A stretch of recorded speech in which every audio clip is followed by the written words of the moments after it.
بسم اللہ الرحمن الرحیم۔ السلام علیکم۔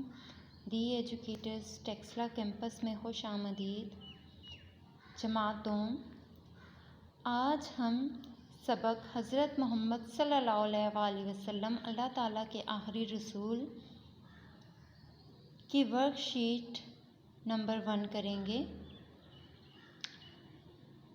صفحہ نمبر 4 پر سوال نمبر 4 اور 5 آج ہم نے کرنا ہے۔ سوال نمبر 4 ہے، رحمت للعالمین کس رسول کو کہا جاتا ہے؟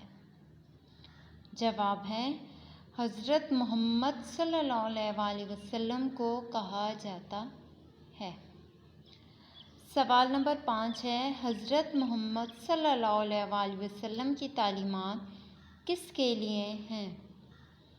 جواب ہے، حضرت محمد صلی اللہ علیہ وآلہ وسلم کی تعلیمات دنیا کی ہر قوم کے انسانوں کے لیے ہیں۔ بچوں، آپ نے یہ کام اپنے ریسورس پیک پر مکمل کرنا ہے اور اس کو زبانی یاد کرنا ہے۔ اللہ حافظ۔